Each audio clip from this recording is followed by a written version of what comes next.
क्या आपने सोचा था कि पाकिस्तान कभी चीन के खिलाफ जाकर उसे ब्लैकमेल करेगा? वही चीन जो belt and road initiative BRI के जरिए पूरी दुनिया को अपने कर्ज के जाल में फंसाता रहा है, आज खुद उसी जाल में फंसा हुआ नजर आ रहा है। पाकिस्तान के ग्वादर पोर्ट और सीपैक प्रोजेक्ट से चीन को अरबों डॉलर का नुकसान झेलना पड़ रहा है। लेकिन असली खेल यहां खत्म नहीं होता। पाकिस्तान अब सिर्फ आर्थिक मदद ही नहीं, बल्कि चीन से अपनी सैन्य ताकत को बढ़ाने के लिए नई शर्तें थोप रहा है। क्या चीन झुकेगा या फिर कोई नई चाल चलेगा? आइए जानते हैं। लेकिन आगे बढ़ने से पहले वीडियो को लाइक और चैनल को सब्सक्राइब जरूर कर ले। दरअसल सीपैक यानी चाइना पाकिस्तान इकोनॉमिक कॉरिडोर चीन के बेल्ट एंड रोड इनिशिएटिव का सबसे अहम प्रोजेक्ट है। चीन ने इसमें करीब 70 अरब डॉलर का निवेश किया है। ग्वादर पोर्ट को दक्षिण एशिया का हब बनाने की योजना थी। चीन की योजना साफ थी, पाकिस्तान को इंफ्रास्ट्रक्चर के नाम पर कर्ज दो, उसकी अर्थव्यवस्था को मजबूत दिखाओ और बदले में उसकी रणनीतिक जमीन और बंदरगाह पर कब्जा करो। लेकिन चीन का यह सपना अब टूटता नजर आ रहा है। पाकिस्तान ने चीन के सामने अब नई शर्तें रख दी हैं, जिन्होंने चीन की मुश्किलें बढ़ा दी हैं। पाकिस्तानी सेना का कहना है कि उन्हें न्यूक्लियर हथियारों और एडवांस टेक्नोलॉजी की जरूरत है। उनका तर्क है कि इससे पाकिस्तान को सेकंड स्ट्राइक कैपेबिलिटी मिलेगी, यानी अगर कभी परमाणु युद्ध होता है तो पाकिस्तान तुरंत जवाबी हमला कर सकेगा। पाकिस्तान का सपना है कि वह भारत, इजराइल, रूस और अमेरिका जैसे देशों के बराबर खड़ा हो जाए।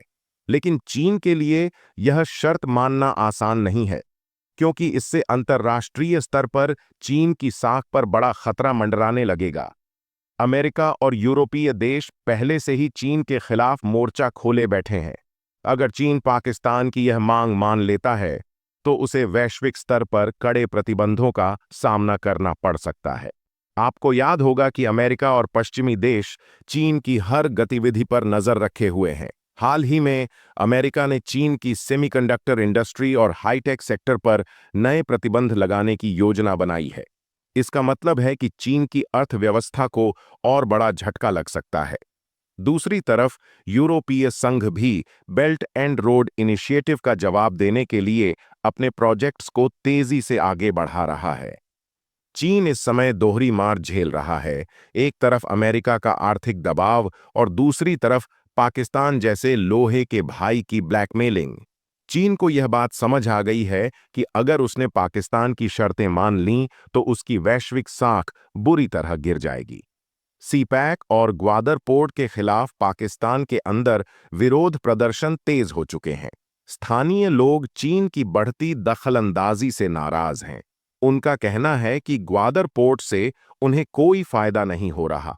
इसके उलट उनकी जमीनें छीनी जा रही हैं और प्राकृतिक संसाधनों का दोहन हो रहा है। पाकिस्तान की आंतरिक राजनीतिक अस्थिरता ने इस संकट को और बढ़ा दिया है।